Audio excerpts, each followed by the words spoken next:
My name is Linda. I am Myoka's mom, as you could have already seen part 1 of episode 6. So this is part 2. You can find me on Instagram at Linda Purls and on Ravelry as L Pearl.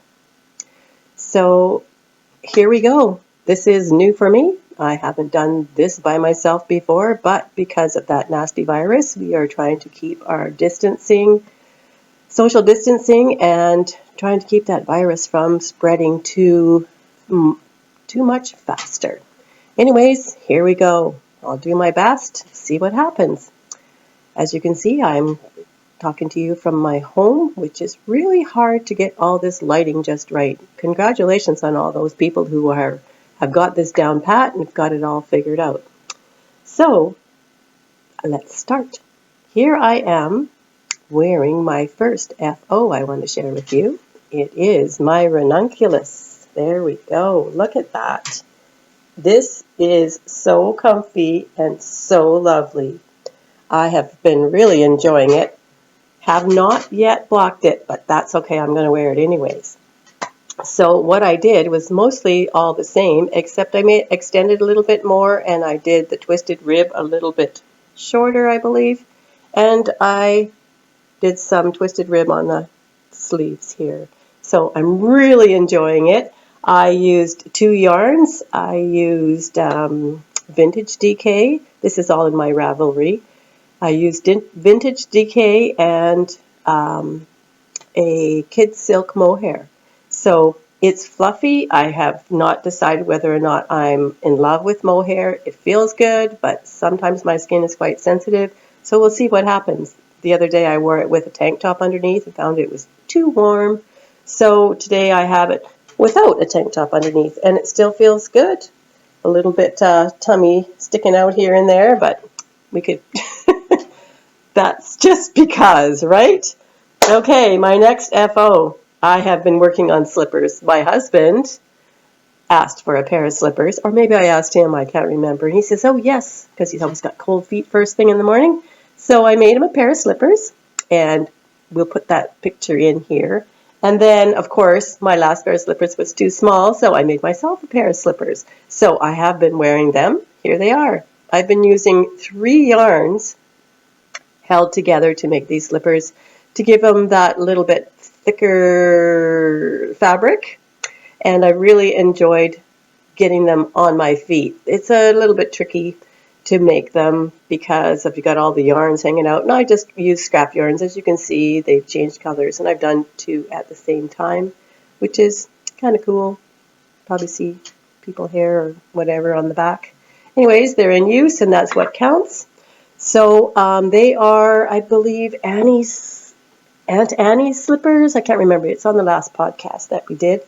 Anyways, they're in use, and that's all the slippers I'm making for now.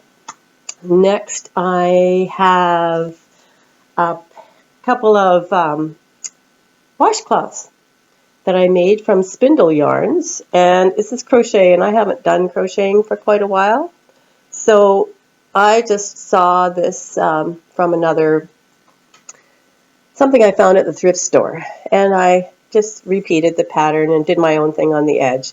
And it is bamboo, so I'm excited about using that. It's supposed to be antibacterial, so I haven't washed them yet or used them yet. I want to show you first. Anyways, they are going to go into the bathroom, and I'm going to use them for myself. Okay, so that's another FO off the list.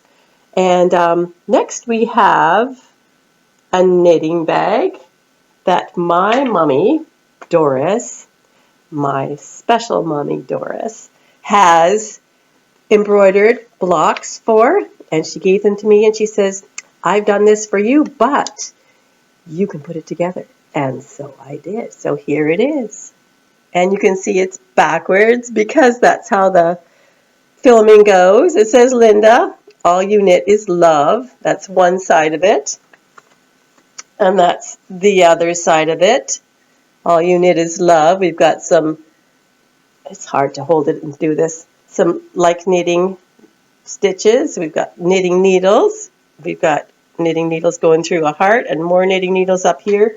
And my husband was saying, this looks like a traffic light. So whatever you feel like, go, knit, knit, knit. So I am loving it. I put denim on the bottom. The color is a brighter red than this. And one of my next projects is on the inside. As you can see, they've got some really cool fabric in there. And I'm getting ready to start that project, a shawl, but I'll share that with you another time. So next, I have something really fun. It's been a little bit of a challenge to put it together and make it because I don't like to put little pieces together, but Susan B. Anderson, you are the coolest character I have ever, maybe not character, but coolest designer I've ever seen for children's toys. So I have found a pattern out of a book of Susan B. Anderson's called Itty Bitty Toys, and I shouldn't show them to you because it's backwards. Itty Bitty Toys by Susan B. Anderson. So I have made this cute, let me introduce you to Lenny the Sheared Sheep. Isn't he just the cutest? He has this fuzzy kid silk hairdo left over from my Ranunculus. He is so sweet. I've always wanted to make a little lamb, and I called him Lenny because I have an uncle, Lenny, that was always a character, and it just seemed to fit. Isn't he sweet? I just love him. The grandkids haven't seen him yet because of staying away from each other, but he's so cute. He does stand up with a little help, but he's so cute. And he's finished objects. Thank you very much. Okay, next, works in progress. As you know, I've been working on a pair of socks, and I was doing an experiment about using circular needle and double-pointed needles. So I compared them after I got a certain distance, and then I found that the circular needles was so very much more tight, and I didn't like that, and I thought, I better take it out. So I did. I took the circular needles out, and started again. So I have 2 socks, both on double-pointed needles. So I will continue on with those and have another sock fest. I got an acquisition from a good friend, internet friend, and she sent along a delightful extra yarn, and I think I might use it in here. What do you think? We'll see what happens. Anyways, that's one FO. Yay, socks! Okay, what do I have next? Okay, so I have a couple of plans, but this is something I've been meaning to do for a while. Last year I started a, what do you call it now? A natural dye club with, well, that's 2019, with Custom Woolen Mills in Carstairs, Alberta. And they send you yarn with white, the base yarn, and then they send little bits of, well, the small skeins of undyed yarn. And you were to follow the instructions of going out in the bush or wherever you can find them and go forage for natural dye.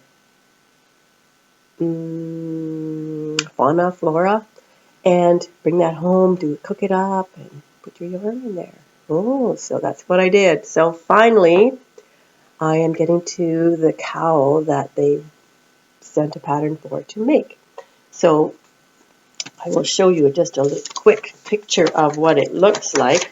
I have the black, I have the dark background with the lights, and it is called, I think they have a new one for 2020. It's called the Northern Harvest Cowl,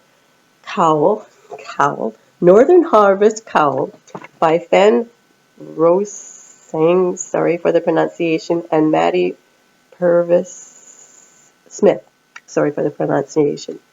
And they are from Custom Woolen Mills, and I'm not sure if you can get this cowl pattern online or not. You might have to just look that up. So I have started, and I've been putting off doing color work because I wasn't quite sure. Did some a long time ago, and it was so tight I just thought something's not right. So I've been doing a little bit of research about that and have discovered that some people who do color work use a needle when they do the plain color work with a certain needle, and then when they do the color work, they go up a needle. So I have been doing that, started just the other night, and it's working great. So I will show you what this looks like. You know how yarns go all over the place. I'll put that up here so you can see it. So isn't that great? It's the beginning of a cowl. And this color is, the first color I used, I dyed with bindweed.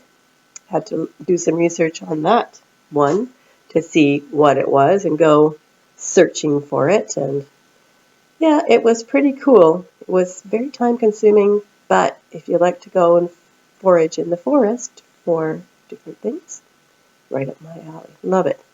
So this next color that I'm doing now, this yellowish color, is called Dandelion. And so that was easy to go and find that Dandelion. I think I used surprisingly, the leaves. So I'll show you progress on that in the future, but I'm enjoying it.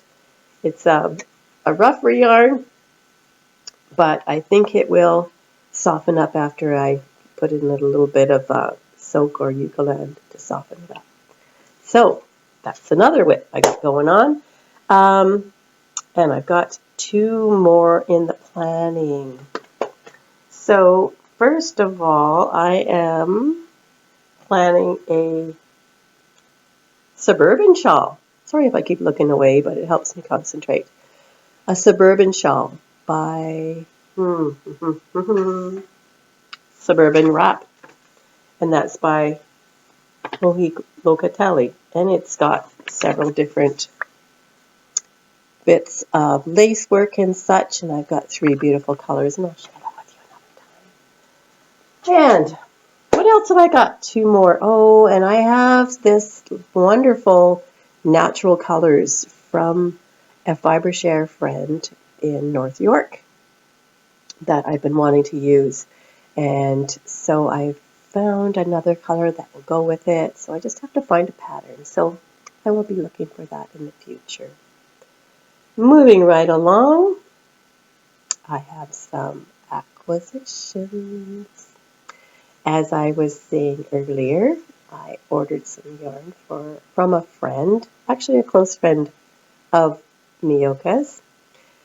Her name is Amanda, and she's from Fredericton, and she dyes yarn. I've been itching to try some of her yarn, so I ordered some. And it is beautiful, beautiful, beautiful. This is from Sweet Skein of Mine, and it is from Amanda, like I said, and it is called Sweet Child of Mine. Isn't it pretty? It's got these beautiful, beautiful little bits and pieces of lovely, extraordinary colors in it. And I was thinking about making a simple t-shirt. Still have to look for a pattern for that. But because I get so warm so quickly, I think that a t-shirt or something with some loose lace work here or there, maybe even that one that has the lace that goes down this way, we'll see. But that's the yarn extra yarn she sent to me. Thank you so much, Amanda. I appreciate you. Oh, and I understand that your last episode has a fashion show. I'm looking forward to seeing that. And as Myoka was sharing, she got quite a giggle out of it. So thank you, and I look forward to watching that. So also, I started a new subscription to Knit Crate. Knit Crate is a company out of the States, and you get a monthly subscription, and you get, well, let me just show you. So you get yarns, of course, yarns. This it doesn't show very good on the video, but there's bits of green in there, there's bits of darker brownish beige, and it's got just an off-white base. And this is, I believe it's a DK Sport Weight, and it's called Sprout. And they give you, each month they give you a different yarn dyer's yarn. And so I was thinking this would be really nice to make a nice wrap or a shawl that has some of one of these colors as lace on the edge. Just give it a little punch. We'll see. But they do give an inspiration of patterns. There's 2 patterns, 1 crochet and 1 knit. Sounds like I'm doing a promotion for these guys, but I just thought I'd let you know about it. Giving it a whirl. I did the first month, and I was waiting. Of course, it has to go through customs and all of that. So I just skipped my second month, so we'll see what happens in the third month. Also, look at that lovely button. Just goes so nice. So they give you an accessory too. So that's my other acquisition. And okay, so that's fun stuff. I was wondering, guys, what are you doing with your kids these days? As a grandma and a mom I went through having little children, I had a couple of ideas when I was just waking up this morning about what you can do with your kids when they're home for so long. Well, I have a few suggestions, things that we used to do. So, but first of all, I want to say, when your children are just at you and they just want something and you're trying to get something done and they just won't leave you alone, my suggestion is drop everything if you can. Go and play with them. 15 minutes, whatever. Get them involved in something, and then they're good to play on your own, and you have no interruptions or less interruptions doing the projects that you want to do, like knitting. So just take that little bit of time in the beginning and play with your children. Let them have some fun with you, engage with them, and then off you go and do your cooking, baking, whatever you need to do.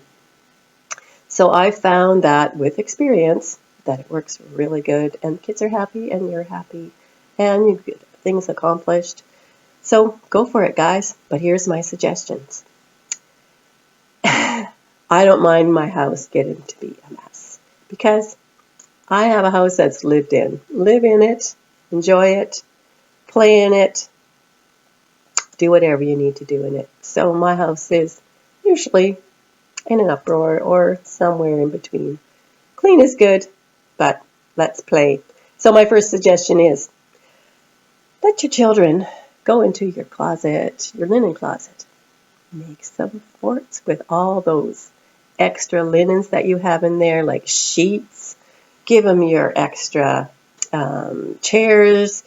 Help them make a fort. Put some blankets underneath. Give them a flashlight. They'll love that kind of stuff.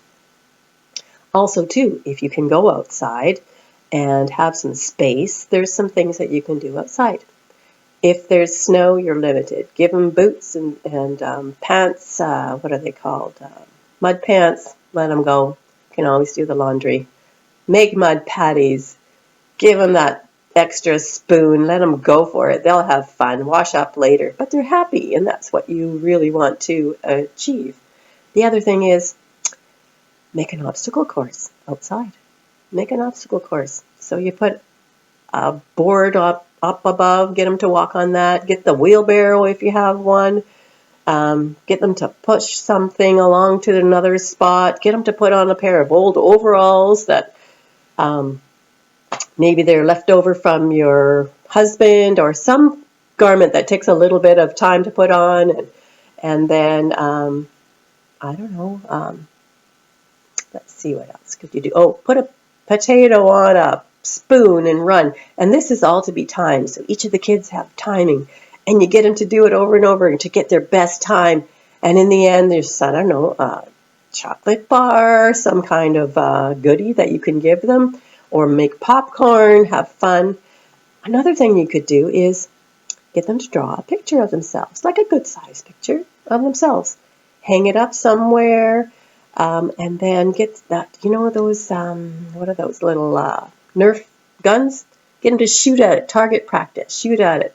Have some fun with it. Just keep them occupied. And then the other thing you can do is make your own Play-Doh. Give them some paint and a paint shirt and an area where they can just go at it. Even take an old table outside, and if your weather is warm enough, go for it. Let them play outside, and then, of course, cleanup is less. And just have fun. Let them have fun. So, and hide and seek. Take a little item from your house that everybody knows about, and go and hide it. Take turns hiding it. And or hide and seek is always a good one, too. So there's some things that you can do with your kids that give them something to do, keep them occupied, enjoy them, and just keep yourself busy while you have to stay secluded. The other thing is, if you can take them for, if they have bicycles, go to an empty parking lot. Get them to spin around, have some fun. Put a couple of rocks, make an obstacle course, so that they can go around and have some fun. Always in safety, of course, safety first. But just let them go, let them get rid of that energy that they have. And of course, they can't play with too many other kids, as we have to be careful of that too. So I just encourage you to stay safe, have fun. Puzzles are a good one. Take a magazine picture, cut it up, and get them to put it back together again. These are things that they can do. Oh, there was something that I heard on the internet the other day. There is a fellow, his name is Mo Willems, and he does lunch hour drawings, and he has one every day. So look him up on the internet. I think it's about 20 minutes. Parents, check him out for sure. I just saw a little bit of him. But I think he's a cartoonist that is not working out of his house right now. So, or he is working out of his house and not going out. So check that out. And just find things for kids to play with. You know. Well, good luck, parents. I know as they get older, it's harder to find things to do for them to do. So social media is good, you know that, but limited. So good luck, parents, on that. So something I want to share with you. I'd like to answer some questions. One in particular from Sherry from Wisconsin. She was asking about yarn and unwinding yarn and she has some sight problems, and she was asking some questions about that. So I thought I'd share a little bit about my knowledge of it, my experience. So first of all, to wind a skein onto a ball winder, this of course is a skein. And this is my ball winder. It attaches onto like a TV tray or a table, and this holds it down tight. And then you put your yarn through. Let me find an end here I can show you quickly. So this is how I do it anyway. So you go back and forth a few times on this little slot thing so that it will stay there. So you have the end from the top, and then this goes into this little holder like this. And then because it's not attached, it's really hard for me to do this, but I'll give it my best shot. So you just start winding, and it goes around and around and around and around like so. And it comes out to a ball like, oops, this. And this is on the end here like this. So you just slide it off, and this little end comes out of the middle. So it's really helpful. It's good to have an extra pair of hands to help you with not tangling up the skein, because when it comes off the skein, this up really quick. It is on a great big long, what's it called? A skein, of course. Some of you know all about this, so just pass this by. So it's a big long skein, and it's nice to have a person to hold it. I've used my feet before when there's nobody around. So that's the skein, and then you find the end, and then you have one person winding the ball and the other person helping it come off of this part.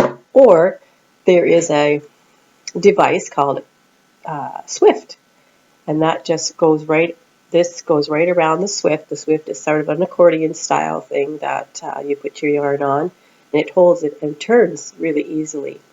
And it comes off there without an extra hands to help you out.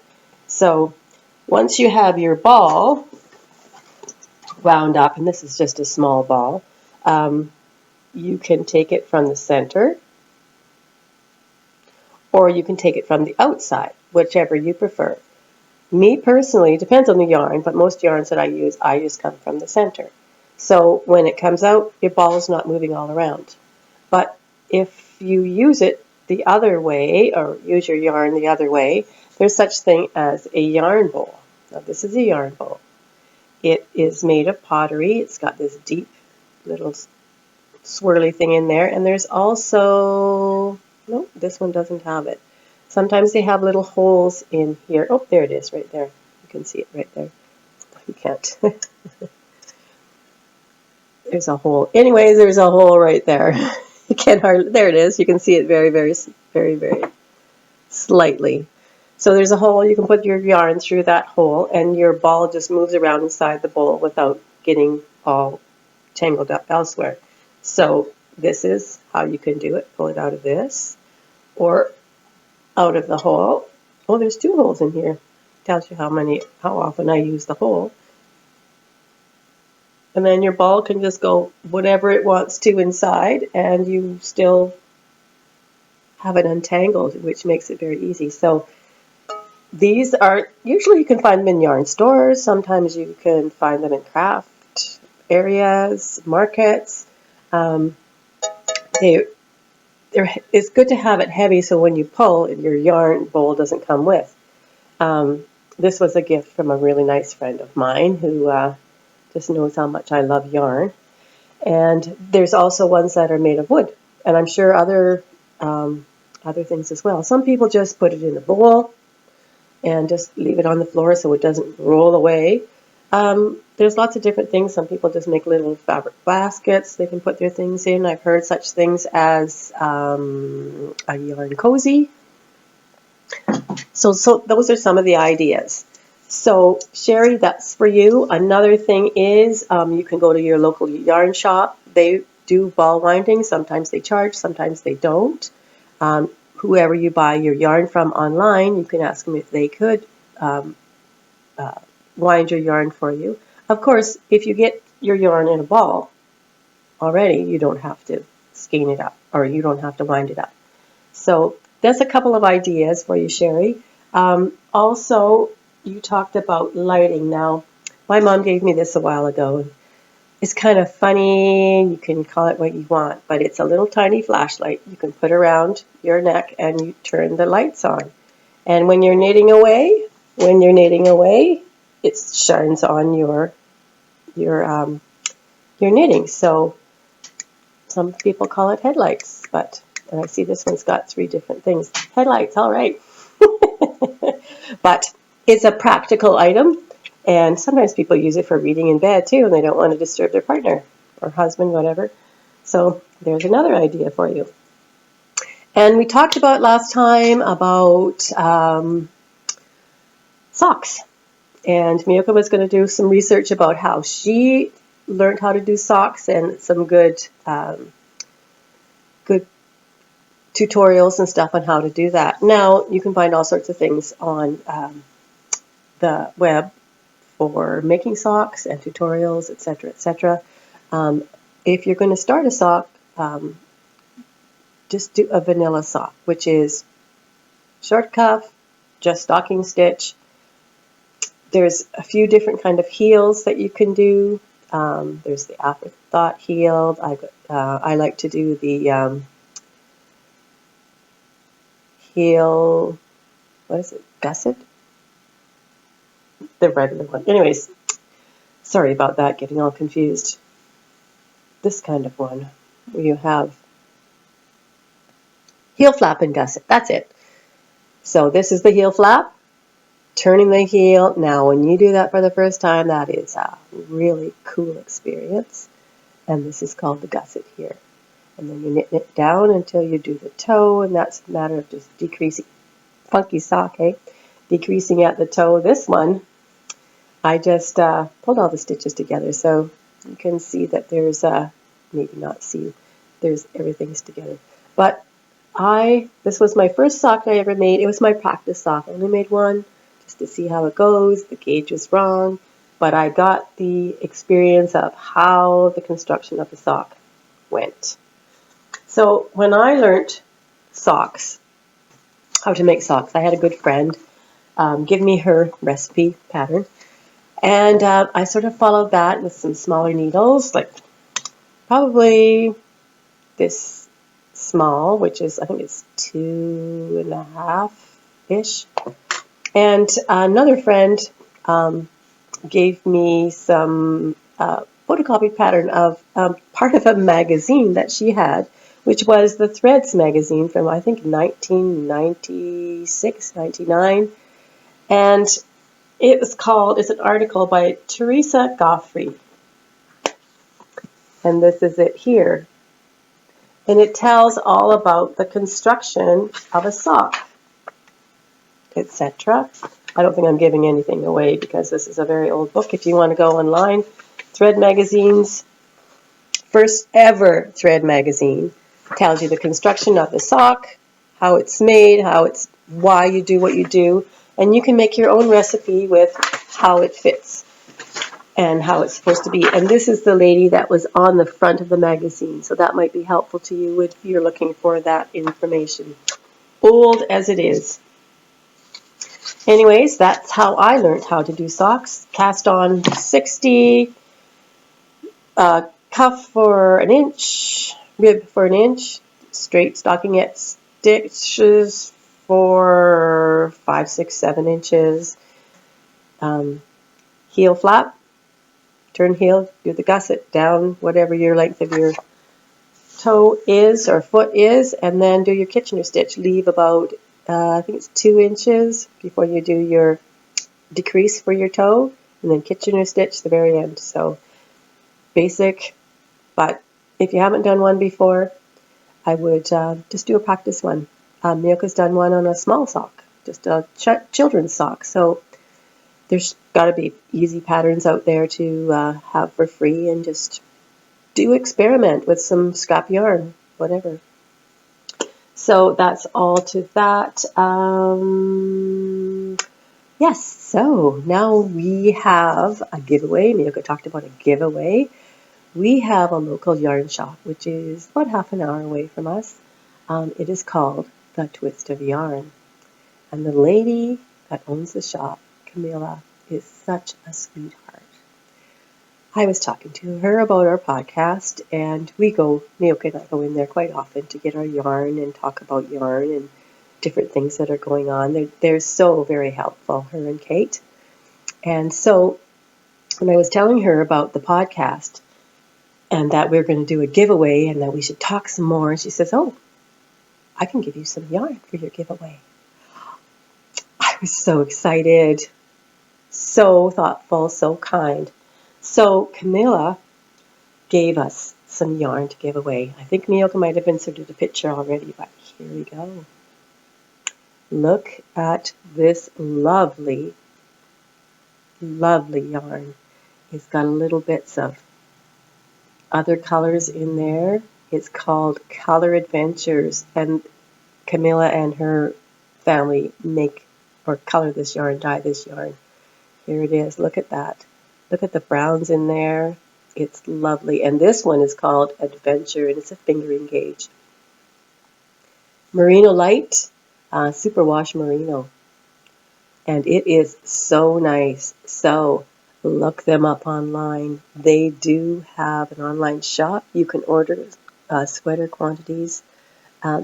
go ahead and look to see how this company got started. It's got a really, really interesting story of a lady that started this company, and it's very, very touching.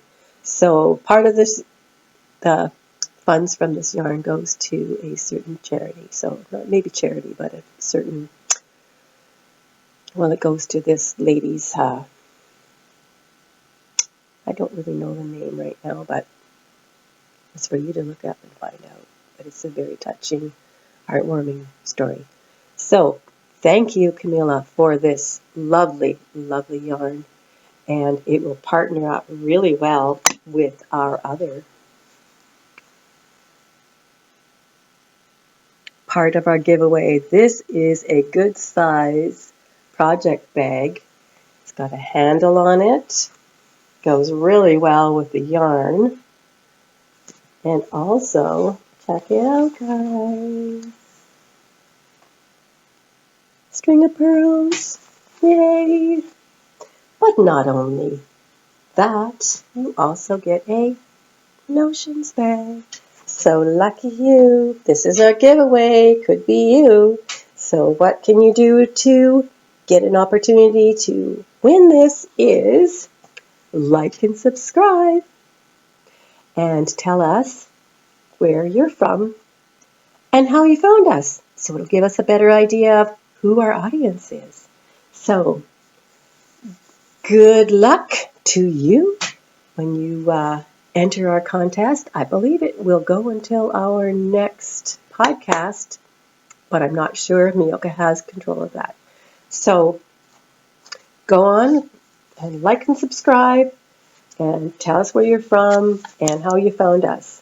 And I just feel so special to be able to connect to this community, this knitting community, in such a close and caring way, and to know that I have connections to very special people with very similar interests as I do, and that you share so willingly, and sharing patterns, sharing discounts, sharing your life with us. And I just wish you all a very, very safe, uninfectious next while this coronavirus is all over the place. And take pleasure in the little things. I know I've been anxious and having trouble settling down and doing things for any length of time, but I find that just being outside for a little while is very helpful, and talking to good old friends on the phone, and just reflecting and catching up on things when you can, maybe cooking a little bit more, which doesn't hurt. Maybe it doesn't help the waistline, but it doesn't hurt. So, my friends, I wish you well, and take care of yourselves until we talk to you again. Bye-bye.